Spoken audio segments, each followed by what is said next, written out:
वाल्मीकि रामायण। ओम रामाय रामचंद्राय रामभद्राय वेधसे रघुनाथाय नाथाय सीताय पतये नमः।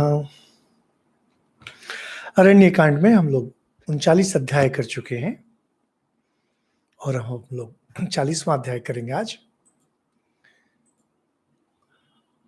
यह हम लोगों ने देखा इसके पहले कैसे रावण मारीच के पास जाता है और मारीच उन्हें समझाता है और बहुत सुंदर तरीके से समझाता है कि देखो, राम ने मुझे ऐसा मारा था 2 बार कि मुझे यहाँ आसपास में जितने पेड़ हैं उस पत्ते पत्ते में मुझे राम दिखाई देते हैं और अकारांत जितने भी शब्द हैं उनसे मुझे डर लगता है। समझा कर कहते हैं कि क्यों तुम चाहते हो कि कुल का नाश हो,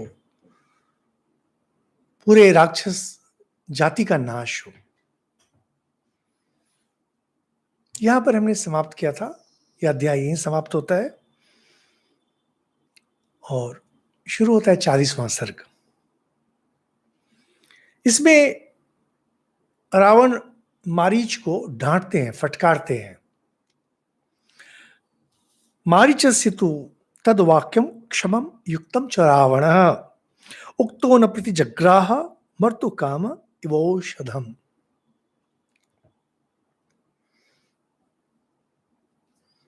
जो व्यक्ति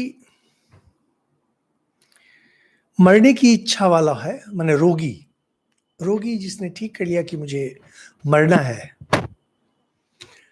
वह दवा ग्रहण नहीं करता है। मैं आपको एक उदाहरण दूं।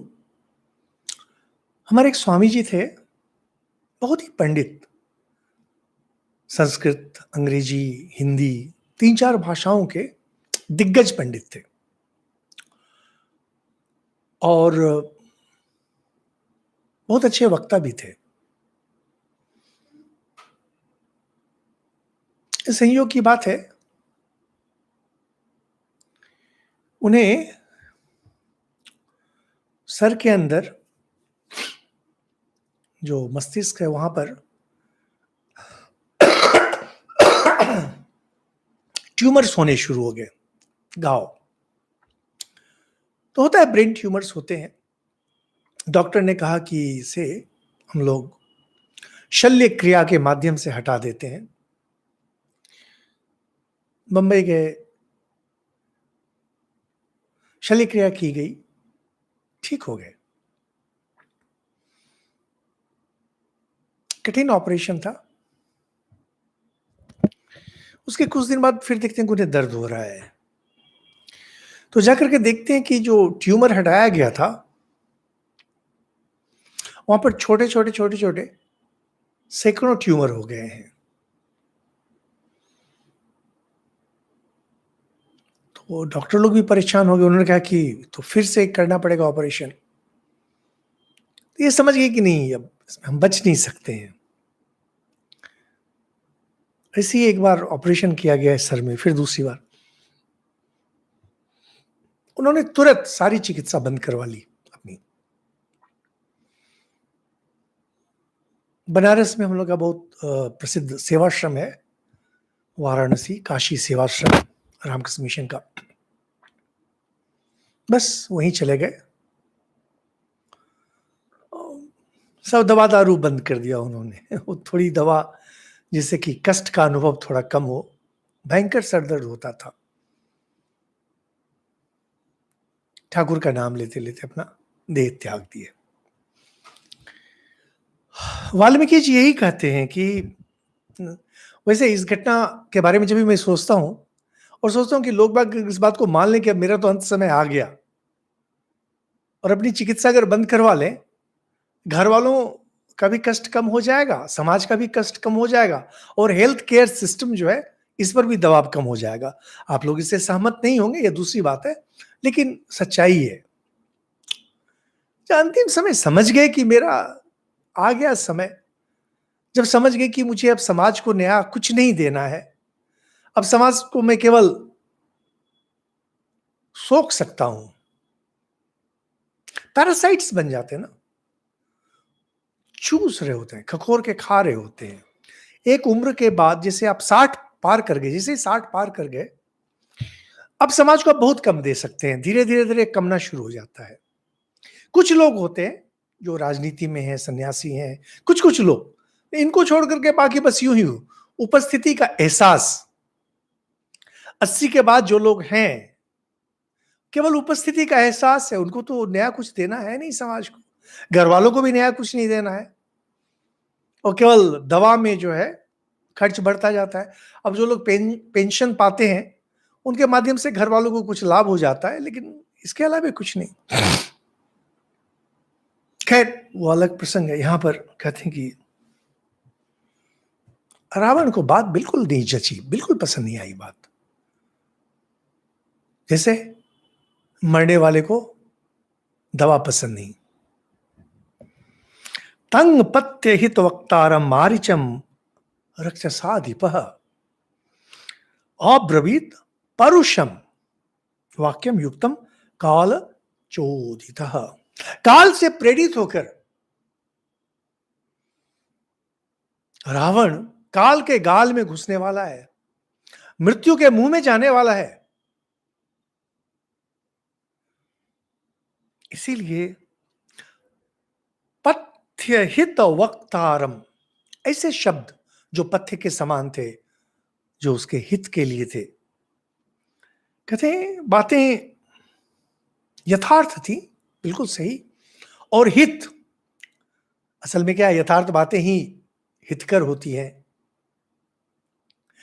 लेकिन हम अभागे हैं, हम ऐसे अभागे हैं कि हम अपने अनुसार सहायता चाहते हैं, सलाह नहीं। एक बार से मैंने किसी को कुछ बोला था, तो उन्होंने कहा मैं आपसे सहायता चाहता हूं, सलाह नहीं। तो मैंने भी कहा तुम्हें भैया सलाह की ही आवश्यकता है, सहायता की नहीं। अधिकतर समय देखेंगे जो लोग हमारे पास सहायता लेने के लिए आते हैं, अनुचित चीजों के लिए, अधिकतर समय, और ऐसे लोगों को सहायता नहीं, वास्तव में सलाह की आवश्यकता होती है। लेकिन हमारा मन ऐसा होता है, मन का साम्राज्य हमारा ऐसा होता है कि हम एक जगह पहुंच चुके होते हैं अपने मन के साम्राज्य में, और जो वस्तु स्थिति है, जो वास्तविक स्थिति रहती है, उससे मेल नहीं खाती है। हम परेशान हो जाते हैं। हमारे जो अपने हैं, हमारे जो परिचित हैं, जिनके प्रति हमने कभी अच्छा किया है, या जिन्होंने हमारे लिए कभी कुछ अच्छा किया है, उनके पास पहुंच जाते हैं कि मुझे तो सहायता चाहिए। उन्हें स्पष्ट नजर आ रहा होता है कि यह ठीक नहीं है, समझाना चाहते हैं, लोग सुनते नहीं है। चक्रव्यूह, चक्रव्यूह महाभारत के समय जब रचा गया, अभिमन्यु चक्रव्यूह में घुस गया, और उस समय उसका सारथी अभिमन्यु को समझाने लगा, आप ऐसा मत कीजिए, आप इसके लायक नहीं हैं, आप अकेले हैं। लेकिन अभिमन्यु सुनने वाला नहीं है। 16 साल का था, जोश में था। तुम चिंता मत करो, मैं सबको उड़ा के रख दूंगा। उड़ गया। वहां पर बहुत सुंदर है, सारथी ने मान ही लिया कि बस मैं तो गया, मेरा अंतकाल आ गया है, और उसने अपने आप को मृत्यु के हवाले कर दिया, अपना स्वधर्म नहीं छोड़ा। सारथी का स्वधर्म है कि जो रथी है उसको त्याग नहीं दे। मारा गया। हम लोग प्राय नहीं समझ सकते हैं कि हमें सहायता चाहिए या सलाह। जो बुद्धिमान व्यक्ति होते हैं,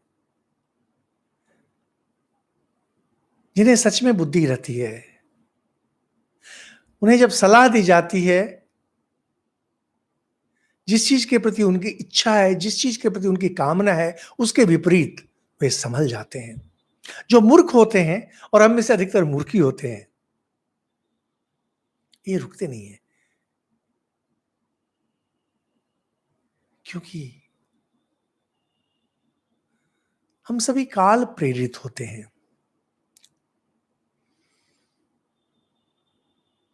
सवई नचावत राम गुसाई, सब कुछ तो श्री रामचंद्र जी ही नचा रहे हैं ना।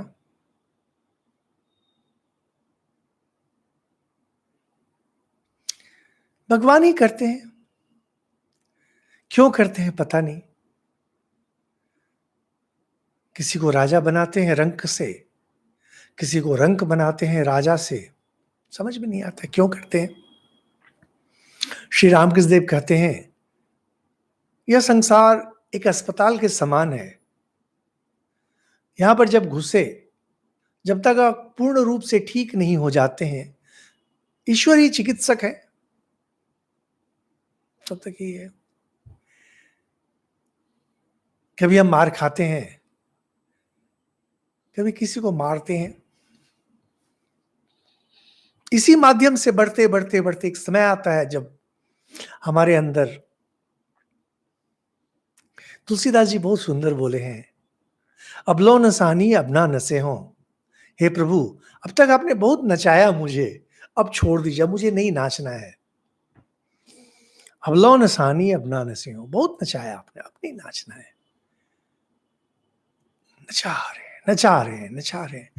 तो जब यह परिस्थिति हो जाती है, जब हम कहते हैं प्रभु बहुत नाच नचाया, अब छोड़ दीजिए मुझे,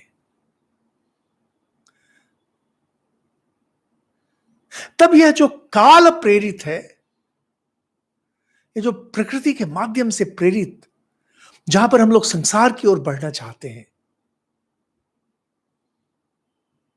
इसकी इच्छा कमनी शुरू होती है। आप देखेंगे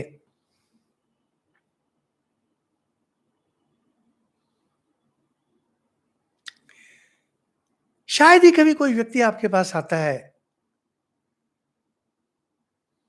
जिनको ज्ञान की बातें चाहिए, जिनको सच में धर्म की बातें चाहिए, जिन्हें धार्मिक उत्थान चाहिए।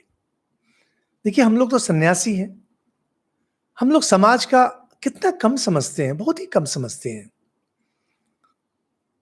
लोग बाग आते हैं, शुरू में सभी तो धर्म का ही नाम लेकर के आते हैं, स्वाभाविक है, और कुछ ही देर बाद वो समाज में उतर जाते हैं। मैंने शायद ही, यहां तो अभी मैं जहां हूं यहां पर तो शास्त्र व्याख्या ही करता हूं, तो तब भी स्वाभाविक है कुछ कुछ लोग आएंगे, लेकिन इसके बाहर जहां भी था, मैं रामकृष्ण मिशन के बहुत सारे शाखा केंद्रों पर था, शायद ही कभी कोई व्यक्ति मिला हो जो ज्ञान चर्चा करने के लिए, अध्यात्म चर्चा करने के लिए हम तक आया हो।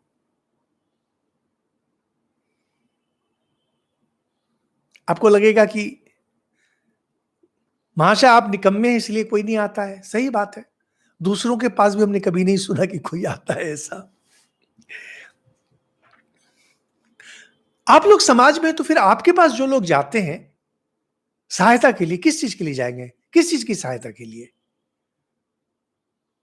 कामिनी कांचन। उन्हें धन चाहिए, उन्हें भोग चाहिए, उन्हें यश चाहिए, इसी में घूम रहे हैं। वहां से अगर हटाने का प्रयास करें आप, लोग आपसे नाराज हो जाएंगे।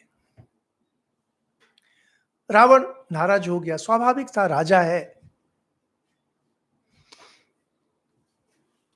बहुत कठोर वाणी में, बहुत कठोर, राक्षस राजा है वो। दुष्कुले तद युक्तार्थम मारीचमयि कथ्यते। मारीच, तुम दूषित कुल में जन्म लियो।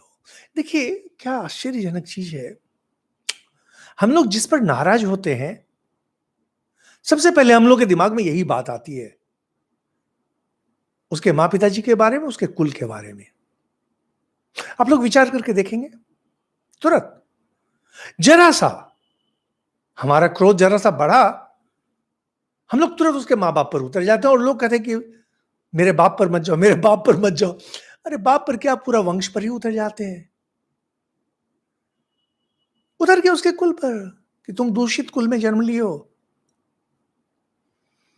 और तुम यह सब जो बात मुझे बोल रहे हो, समझा रहे हो, मेरे लिए यह सुनना अनुचित है, असंगत है, और ऊसर में बोए हुए बीज के समान निष्फल है। तुम जो बातें कर रहे हो,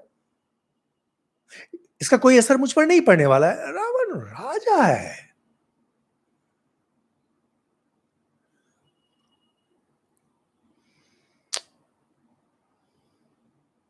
कहते अयुक्तार्थम, अयुक्ति संगत बातें।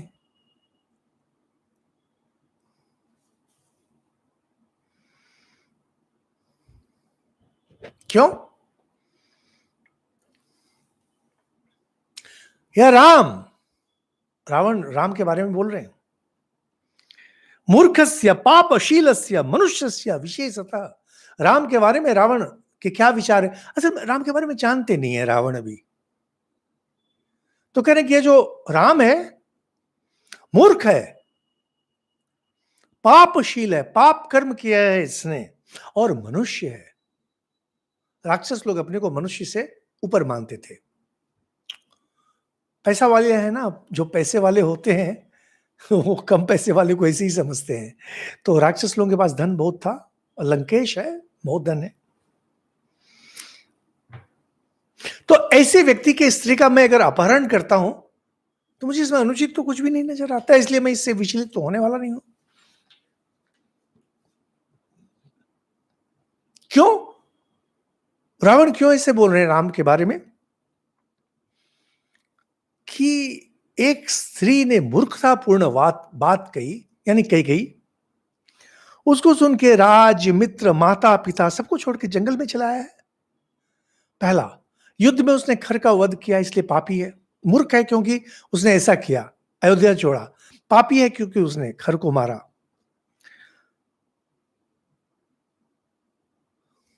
तुम्हारे सामने ही मैं सीता का अपहरण करूंगा।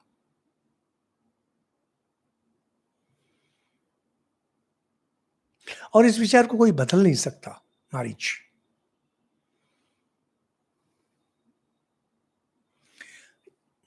8 नंबर श्लोक है 40वें अध्याय का, बहुत सुंदर है। इसको अगर आप थोड़ा सा ध्यान दें। दोषम गुणम व संपृष्ट त्वमेव वक्तुम अर्हसि, अपायम वा उपायम वा कार्यस्यास्य विनिश्चय।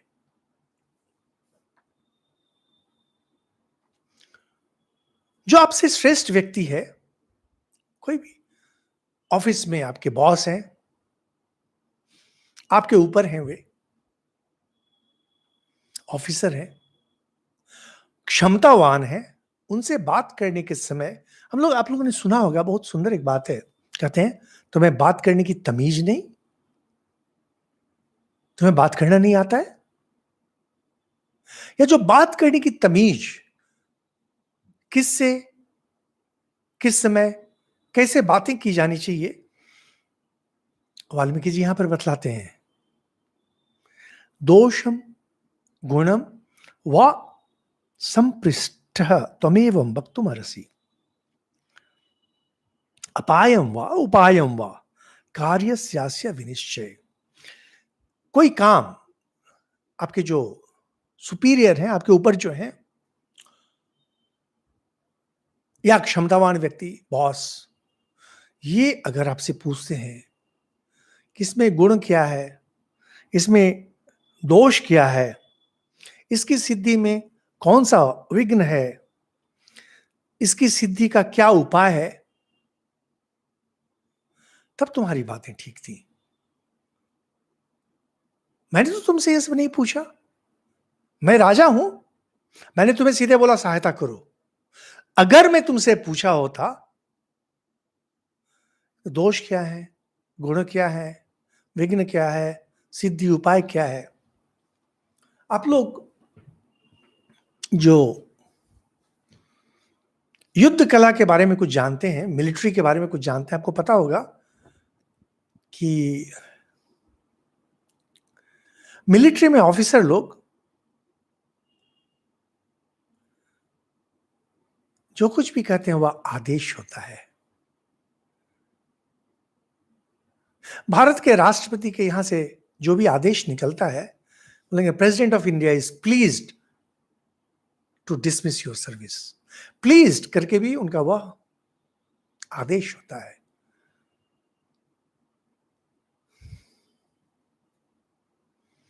वे आग्रह नहीं करते हैं, वे आदेश देते हैं। सलाह नहीं देते हैं, आदेश देते हैं। अगर आप लोग पुस्तकें पढ़े हो, विशेष करके द्वितीय विश्व युद्ध के समय की, क्योंकि उसके पहले पुस्तकें इस तरह से लिखी नहीं जाती थी, तो बहुत सारे सिनेमा बने हैं, बहुत सारी पुस्तकें लिखी गई हैं, और उसमें से कुछ कुछ हैं जो कि वास्तविक कहानियां हैं, और कुछ कुछ हैं जहां पर कि उन्हें ड्रामाटाइज किया गया है, नाटकीयता लाई गई है। उसमें जब किसी तरह का वो लोग प्लान बनाते हैं, जैसे कि रावण यहां पर बना रहे हैं, जो ऑफिसर हैं वो एक सलाह की तरह बोलते हैं, लेकिन वह आदेश होता है। हाना की गुंजाइश नहीं होती है। अगर मीटिंग की जा रही है, उस मीटिंग में अगर पूछा जाए और आपको अगर लगे कि ये सच में इन्हें सलाह चाहिए, चीन के प्रीमियर हुआ करते थे, चेयरमैन या जो भी कहें, माओ। माओ जब मीटिंग करते थे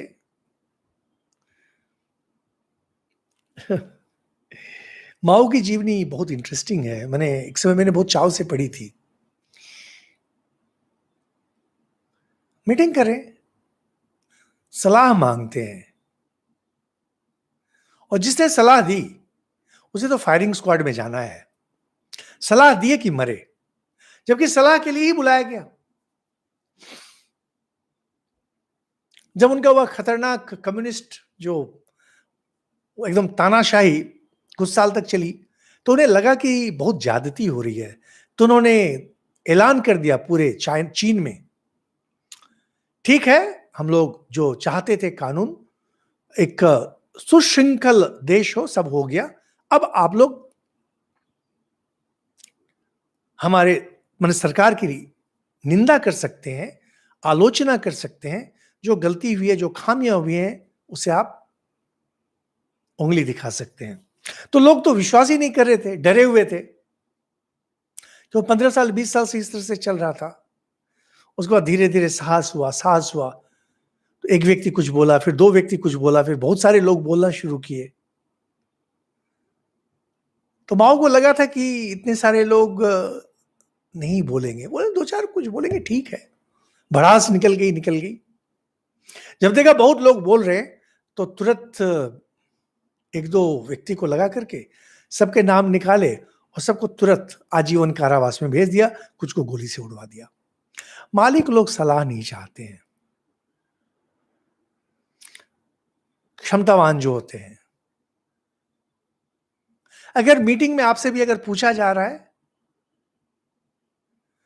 आपसे सलाह नहीं मांगी जा रही है, आपको सर हिलाने के लिए बुलाया गया है, और अगर उसमें कुछ गलती निकल गई, काम काम जब शुरू किया गया उसमें कुछ असुविधा हो गई, तो वह दोष आपको लेना है, क्योंकि आपने उसमें सर हिलाया था, मुंडी हिलाया था अपना। दोषम गुणम व संपृष्टस्तमेव वक्तुम अर्हसि। अगर मैंने तुमसे पूछा होता, बतलाओ सही है गलत है, क्या इसमें समस्या है, कैसे कर सकते।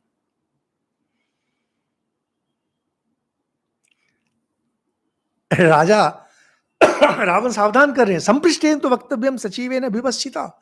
जो मंत्री है, आप लोग, आपके ऊपर होंगे पदाधिकारी, बोला जा रहा है जो सचिव है, जो मंत्री है, उसका काम है, अगर वो अपना कल्याण चाहता है, राजा अगर उससे पूछे तो वह हाथ जोड़कर नम्रता पूर्वक कहे, हुजूर अगर आप मुझे प्राण प्राण दान करें, गुस्ताखी माफ करें,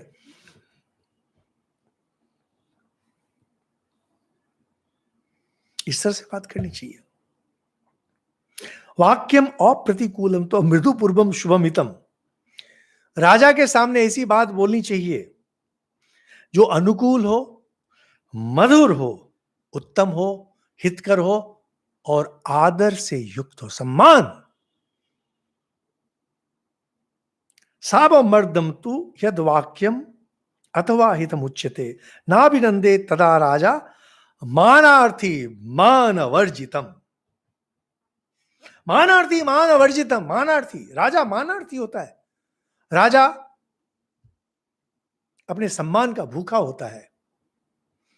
राजा सम्मान का भूखा होता है।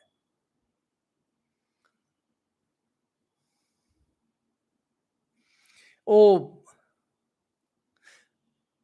आप लोग अमेरिका में मैंने सुना है, कुछ कुछ बोलेंगे, यहां भी हमने देखा,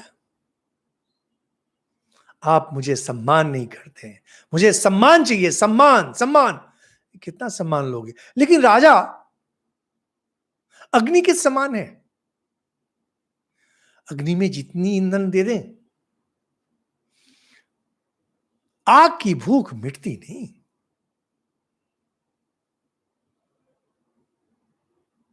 अग्नि देवता का पेट इतना बड़ा है, समंदर जैसा, जितना खाना दो उनकी भूख उतनी ही बढ़ती है। और राजा इतना ही भूखा होता है सम्मान का कि जितना उन्हें सम्मान देंगे उनकी भूख और बढ़ती ही चली जाती है, और बढ़ती ही जाती है, कहीं अंत ही नहीं है इसका। आप लोग देखेंगे, और मेरे भाग्य में है, मैंने बहुत सारे ऐसे मेगालोमैनिक बोलते हैं, मेगालोमैनिक अपने को महान समझते हैं और बस उनके सामने जय हो राजा की जय हो, राजा की जय हो। बहुत सारे लोगों को मैंने देखा है जीवन में, मेगालोमैनिक। जब तक हाथ जोड़ के आप उनकी स्तुति कर रहे हैं, जय हो जय हो जय हो, तब तक ठीक है। एक शब्द स्पष्ट, सीधा या संकेत में अगर आपने बोला जहां उनको लगे कि मुझे सम्मान नहीं मिल रहा है, तो आपकी तो गर्दन गई। आप लोगों के जीवन में, अगर आपके कार्यालय में आप जहां काम करते हैं वहां पर अगर आपको समस्या हो रही है तो विचार करके देखिएगा। पति पत्नी में जब झगड़ा होता है, यही होती है। पति तो बेचारा सह लेता है, लेकिन पत्नी हमेशा कहती है तुम मुझे सम्मान नहीं देते हो, तुम मुझे सम्मान नहीं देते हो। कितनी बार, मैं बहुत बार हुआ है इस तरह से, आपसी कलह, दाम्पत्य कलह कहते हैं। और हमेशा हमेशा ये बीवी लोग आकर के यही कहेगी, ये तो मुझे सम्मान ही नहीं देता, मुझे स्पेस ही नहीं देता है।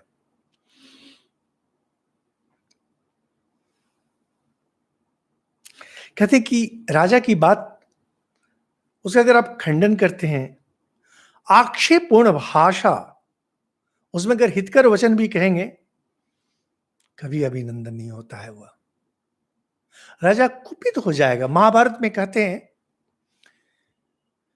राजा का अगर असम्मान हुआ तो अपने बेटे को भी नहीं छोड़ता है।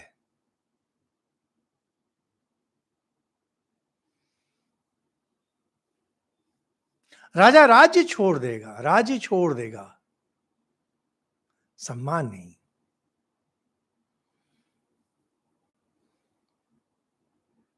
कहते हैं कि मारीच, राजा में 5 देवताओं का वास हमेशा होता है, अग्नि, इंद्र, सोम, यम और वरुण। अग्नि, इंद्र, सोम, यम, वरुण, ये 5 देवता हमेशा वास करते हैं। और उनकी जो प्रधान वास करते हैं, तो इसलिए उनके जो प्रधान गुण हैं इन देवताओं के, पराक्रम, सौम्य भाव, दंड, प्रसन्नता और प्रताप। पराक्रम, पहला है प्रताप, दूसरा है पराक्रम, सौम्य भाव, दंड और प्रसन्नता राजा में हमेशा रहता है।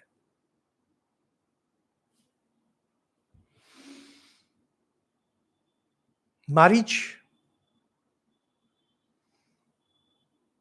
तुमने कितना खतरनाक काम किया है, तुम्हें नहीं समझ में आ रहा है।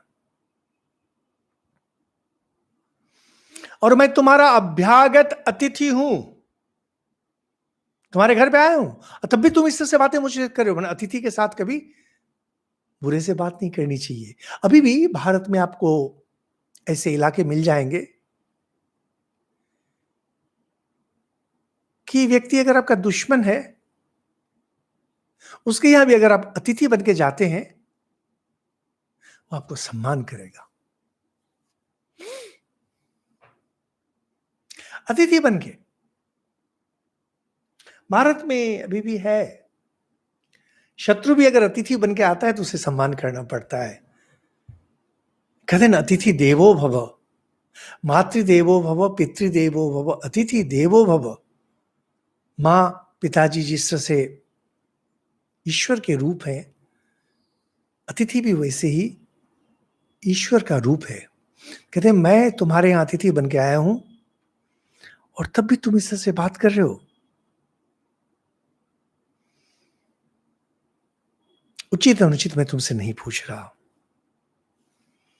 मैंने तुम्हें बस इतना कहा है, तुम सहायता करो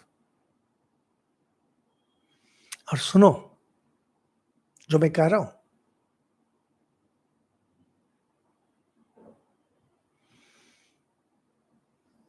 तुम तुम्हें वह क्षमता है, माया मृग तुम बन जा सकते हो, इसलिए तुम सुवर्णमय चर्म,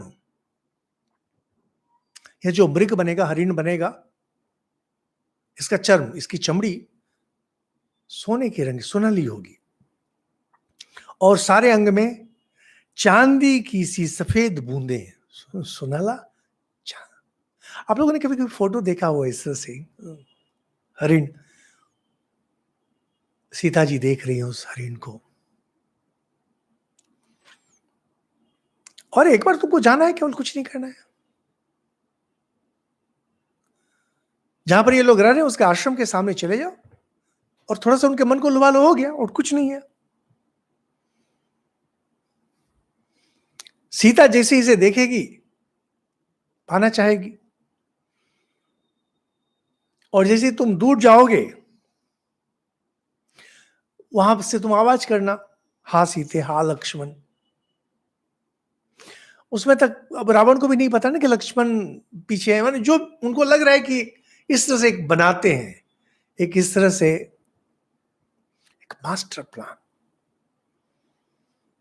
तो कहते हैं उसमें लक्ष्मण तो दौड़ेगा, आएंगे ही, बस उसमें मैं जाऊंगा और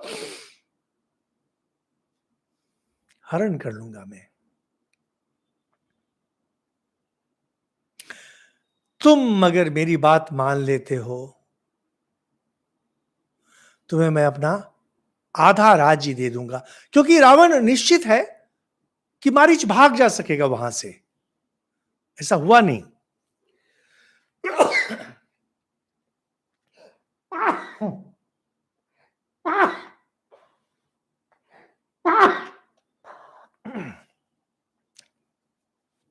और अब तुम इस कार्य पर उतरो, मैं रथ में बिठाकर तुम्हें दंडक वन तक तुम्हारे पीछे पीछे मैं,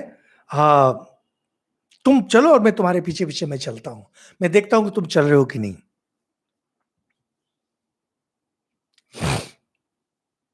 न चेत करोशी मारी छन्मी त्वाम अहम अद्य है।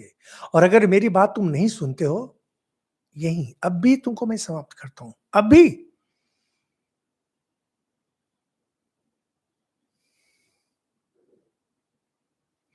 और करोगे कैसे नहीं, आवश्यकता पड़ी तो बल प्रयोग कर मैं तुमसे यह करवाऊंगा।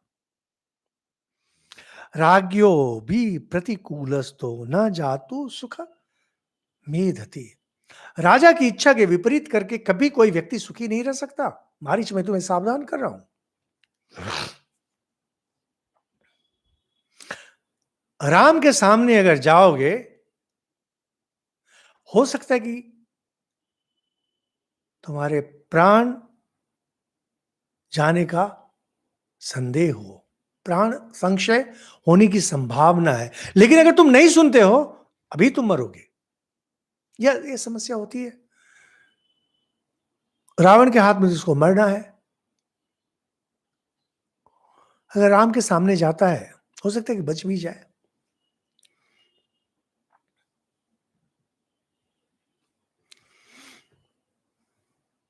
इसीलिए हमारे ग्रंथों में, महाभारत आदि में भी कहा गया है कि जब तक जीवित है,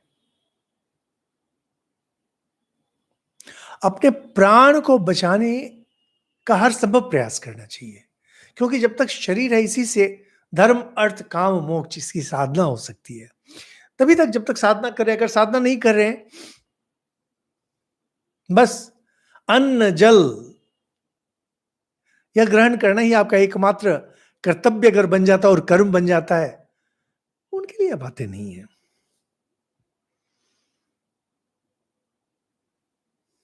मारीच अभी भी नहीं मानता है, इतनी आसानी से नहीं मानने वाला है।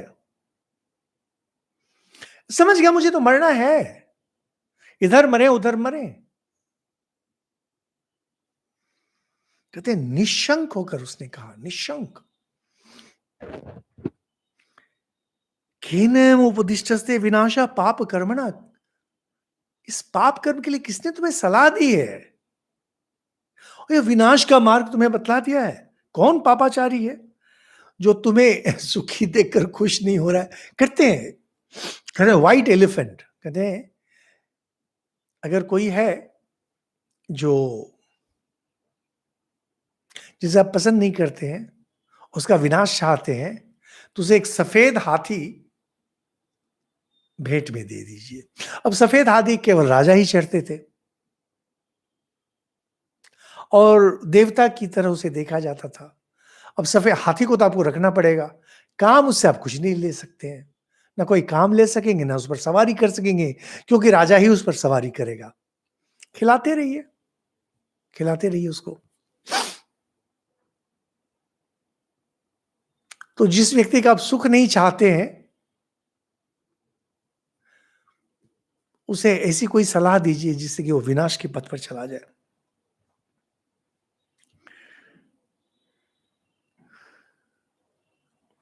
शत्रुवस्तव सुव्यक्तम हीन वीर्या निशाचर। किसी तुम्हारे दुर्बल शत्रु ने, कोई तुम्हारा दुर्बल शत्रु है, तुम्हें बलवान से लड़ाकर तुम्हें समाप्त करना चाहता है। ऐसा किया जाता है, पंचतंत्र आदि में ऐसी बहुत सारी कहानियां आती हैं, जहां पर कि जब देखता है कि हम शत्रु से भिड़ नहीं सकेंगे, तो उसे किसी बलवान से भिड़ा दिया जाता है, जाकर के वहां पर इसका नाश हो जाए। कोई व्यक्ति है, कोई है जो चाहता है कि तुम्हारे कुकर्म से तुम्हारा नाश हो जाए। यही यही बातें करें। कोई कौन मंत्री है जिसने तुम्हें ऐसी सलाह दी है? वह तो वध के योग्य है। कहते हैं कि मंत्री की सहायता से ही राजा धर्म अर्थ काम सब पाता है, और राजा के ही दोष से दूसरों को भी कष्ट मिलता है। राजमूलो ही धर्मश्च यशश्च जयताम वर। जो समाज है, प्रजागण है, उनका धर्म और यश, इसके मूल में राजा ही रहता है। राजा अगर अच्छा नहीं रहा तो हमेशा परेशान रहेंगे। गुंडे लोग बदमाशी कर रहे होंगे, शांति से आपको रहने ही नहीं देंगे। हमेशा डर बना रहेगा कब आपकी बहू बेटी को उड़ा कर लेकर चला जाए। आपको हमेशा डर बना रहेगा कब आपकी संपत्ति पर धावा बोल दे, बच्चों का अपहरण करके फिरौती मांगे। कहां से आप कुछ कर सकेंगे? राजा अगर सही हो तभी समाज में उन्नति होती है। परिवार में भी यही होता है। जो गृह स्वामी है वो अगर ठीक है, धर्म के पथ पर है, तब सबका कल्याण होता है। गृह स्वामी ही अगर गड़बड़ निकल जाए, परिवार तो डूबेगा ही डूबेगा।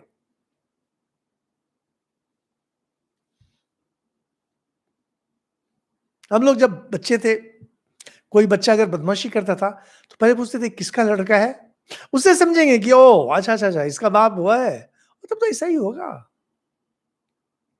सभी सभी को जानते थे।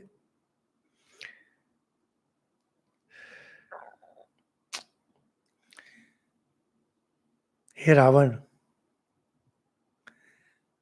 जो राजा बहुत तीखा होता है, जिसके अंदर बहुत क्रोध है, जनता के प्रतिकूल चलने वाला है, उद्दंड है, ऐसे लोग राज्य की रक्षा नहीं कर पाते। राजा पिता के समान होता है।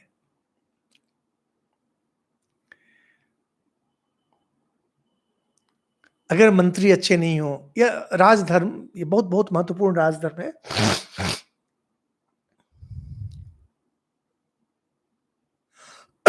अच्छे मंत्री अगर नहीं हो, सही सलाह अगर नहीं देते, तो ये ऐसे सारथी के समान है जो रथ को ऊंची नीची जगह पर दौड़ा देते हैं कि जो सवारी बैठी हुई है उसकी हालत खराब हो जाए।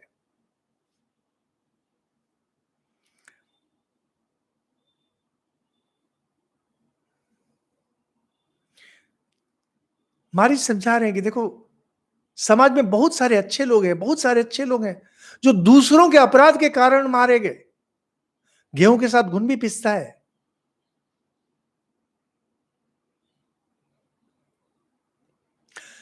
पंचतंत्र आदि में बहुत सुंदर सुंदर कहानियां इन चीजों को लेकर के। अगर आप दुष्ट के साथ हैं तो आप भी पिटेंगे। अच्छे लोग जिनका कोई दोष नहीं है, वे भी मरते।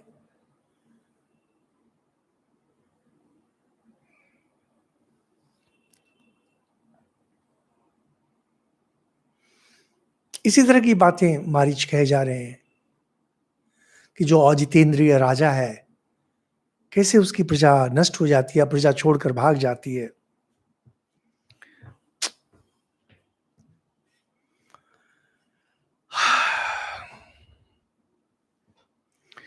तदिदम काकतालीयम घोरम घोरम आसादितम मया।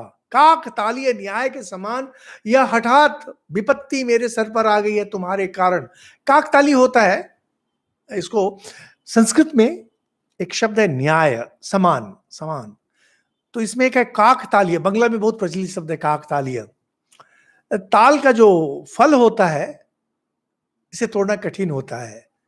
आप लोग जो कभी रहे ताल वृक्ष के पास, आपको पता होगा बहुत बहुत मुश्किल होता है। तो एक संयोग की बात है, एक ताल पक गया था, उसके गिरने का समय हो गया था स्वाभाविक रूप से, और एक कौवा आया और डाल पर बैठा, और संयोग की बात है ताल गिर गया। तो कौवा तो बहुत खुश, मुझ में इतनी शक्ति है, मैं बैठा और यह ताल फल गिर गया। इसे कहते हैं काकतालीय, संयोग की बात है। किसी दूसरी डाल पर बैठेगा वो ताल टूटने वाला नहीं, ताल फल गिरने वाला नहीं। कहते हैं कि यही देखो, तुमको मैं जानता हूं इसलिए देखो ये विपत्ति मुझ पर आ गई, केवल इसी कारण से, क्योंकि मैं तुम्हें जानता हूं।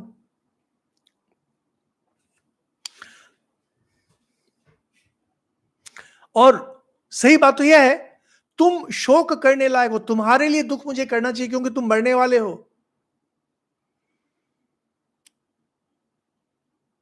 तुम्हारी सेना के साथ तुम्हारा विनाश होने वाला है। मारी समझाया जा रहा है, समझाया जा रहा है। अभी हम लोगों ने अभिमन्यु की बात कही, उसी तरह से सारथी उसे जैसे समझा रहा है, लेकिन सुनने वाला नहीं है, रावण सुनने वाला नहीं है। मैं अगर स्वर्ण मृग बन के गया, रावण श्री रामचंद्र जी तो मुझे मारेंगे ही मारेंगे, और तुमने सीता का अगर अपहरण कर लिया तो तुम्हें भी मारेंगे।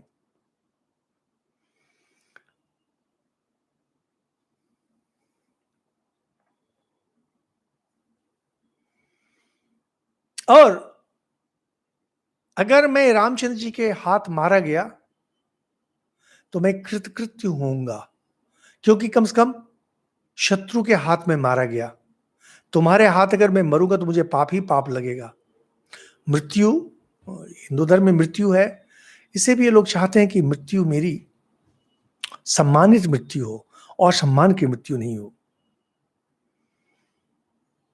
दर्शनादेव रामस्य हतम माम अवधारय आत्मानं च हतम विद्धि हत्वा सीताम स बांधवाम। जैसे मैं श्री रामचंद्र जी के सामने जाऊंगा, उनकी दृष्टि दृष्टि पड़ती, समझो मैं तो मरा, मैं बचूंगा नहीं। मैंने उनकी दृष्टि पड़ेगी तब मैं मरूंगा, लेकिन सीता का अगर अपहरण तुमने किया तो राम की दृष्टि पड़ने के पहले ही तुम मरोगे।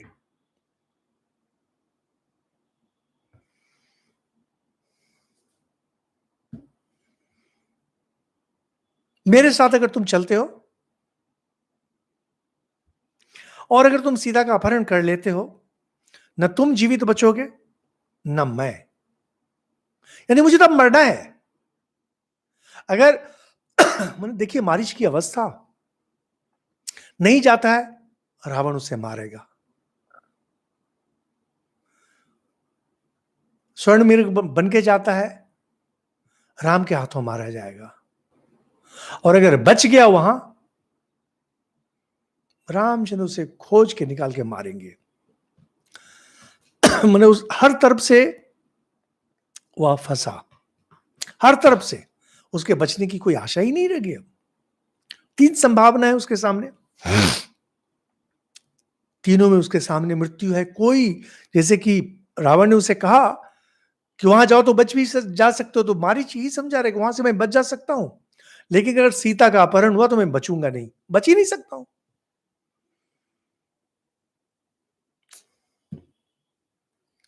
मैं तुम्हारा हितैषी हूं रावण, मैं तुम्हें समझा रहा हूं, समझो बात को, समझो।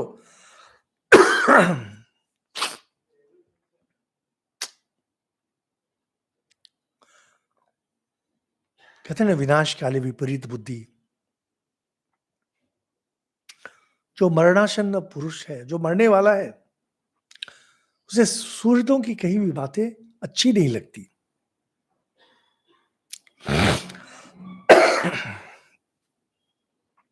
बोला, बोल तो दिया, लेकिन मारीच के मन में डर है।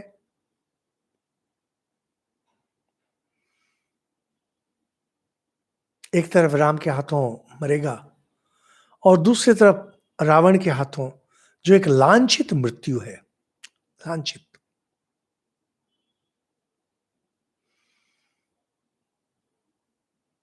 मारीच डर रहा है,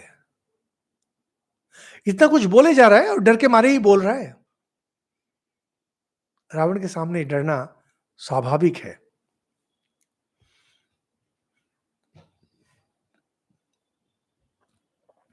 भय है, दुख है।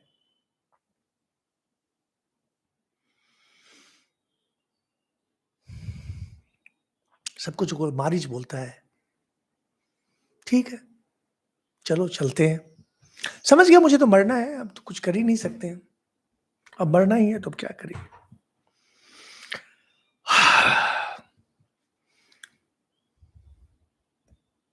जिनके अस्त्र मुझे मारने के लिए हमेशा उठे हुए रहते हैं, वे राम मुझे जिंदा तो नहीं छोड़ेंगे।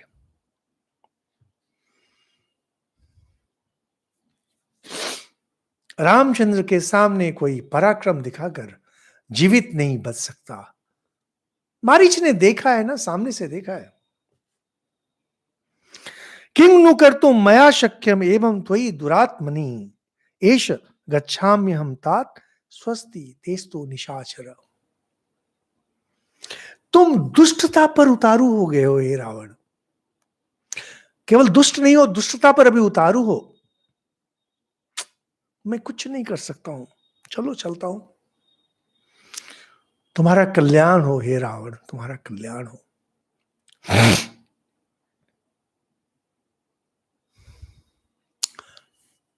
क्षमतावान व्यक्ति, जिसमें क्षमता है, वो अगर दुष्टता पर उतारू हो जाए, आप उसे रोक नहीं सकते हैं।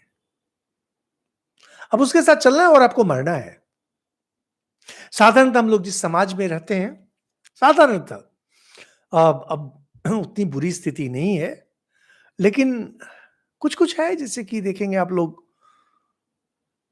गैंगस्टर्स हैं, बदमाश हैं, बहुत सारे लोग जो उनके साथ हैं, वो लोग जब बदमाशी पर उतरते हैं, उन्हें भी जाना पड़ता है, उन्हें पता है कि मरेंगे। इससे हम लोग बच नहीं सकते, इस मुझे मरना ही है इसमें। बहुत सारी कहानियाँ हैं ऐसी कि गलत आदमी के साथ अगर रहेंगे, आप बच नहीं सकते हैं और विशेषकर जब वो दुष्टता पर उतारू हो जाए।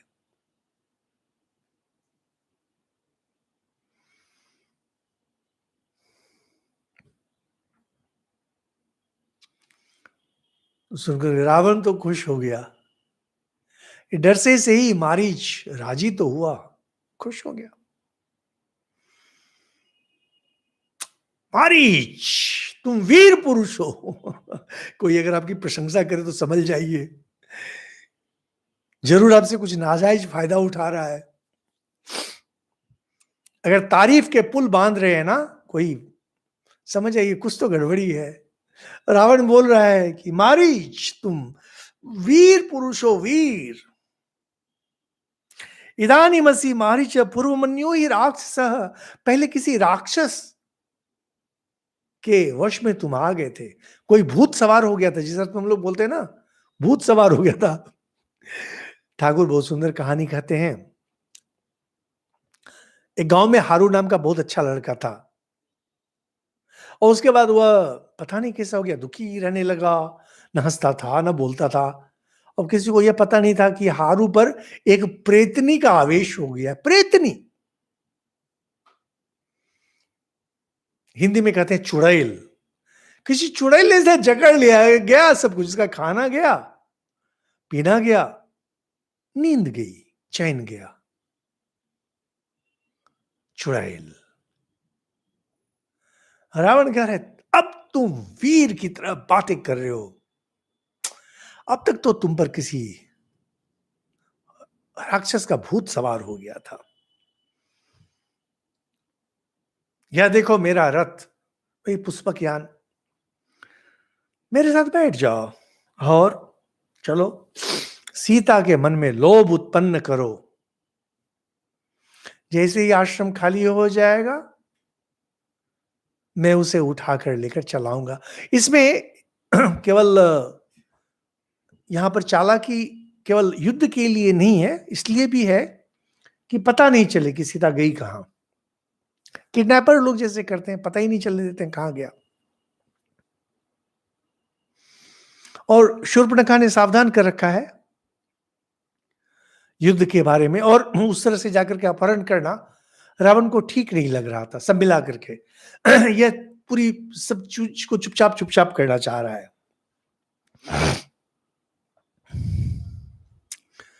आकाश मार्ग से जा रहे हैं,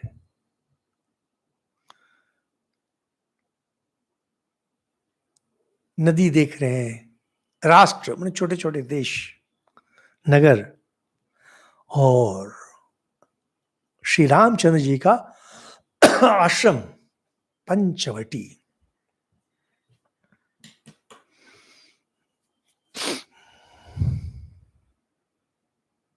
रावण बोलता है, देखो केले के वृक्षों से घिरा हुआ यह आश्रम दिखाई दे रहा है, और अब तुम शीघ्र वह कार्य करो जिसके लिए हम लोग यहां आए हैं।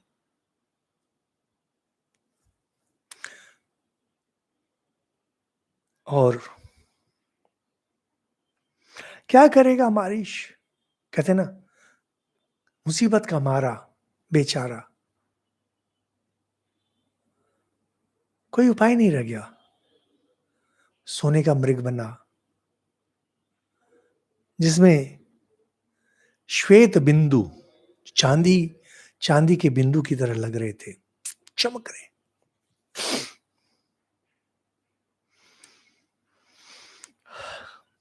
वाल्मीकि जी इतना सुंदर वर्णन करते हैं, इस स्वर्ण मृग का वर्णन कर रहे हैं बहुत सुंदर, कि उसका जो सींग है हरिण का, तो इंद्रनील नामक एक मणि है, उससे जैसे बना हुआ हो सींग, और जो मुंह है सोने का मृग है, सफेद और काली बूंदें, बहुत सुंदर लग रहा है। सोने पर अगर काले रंग का दाग हो, बहुत सुंदर लगता है। और मुंह जो है लाल लाल थोड़ा। कान नील कमल के समान लगते थे। माया मृग है ना, जितनी तरह की माया हो सकती है। गर्दन थोड़ी ऊंची थी, और उसी तरह से कहीं पर सफेद रंग है, कहीं पर इससे रंग है, इत्यादि करके। और कहते शरीर का जो सुनहरा रंग था, केसर की भांति शेष रंग।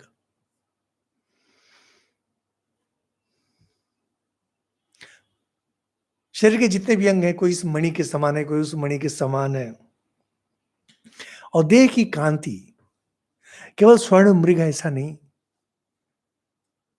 देह में कांति है, कांति।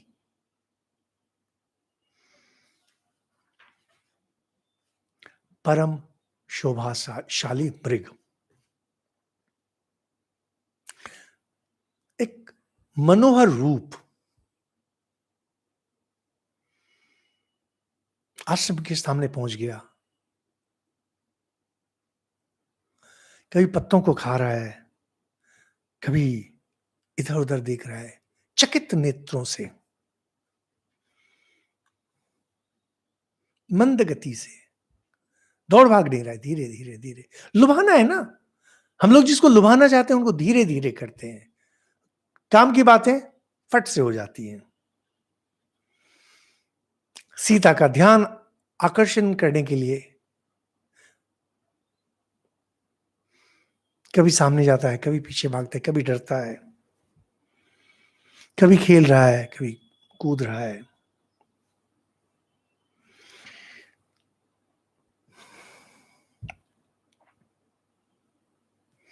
मारीच इसके पहले जब था जंगल में, हरिणों को मारता रहता था, राक्षस है ना। अभी इस समय केवल उन्हें स्पर्श करता है,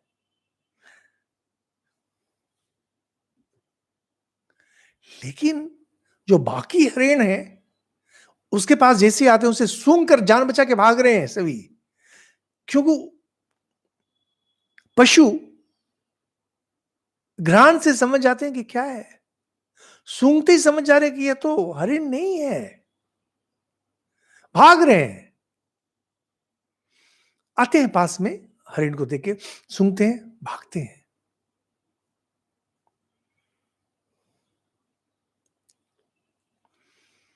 उसी समय सीता, जो इतनी सुंदर है,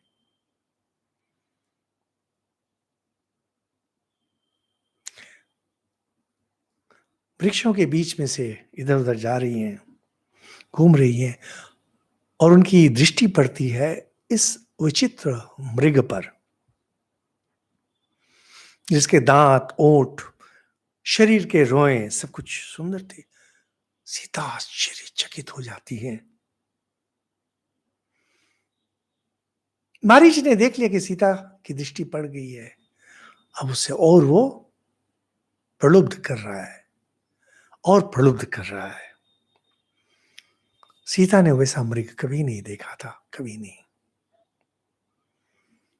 विस्मित, सीता विस्मित।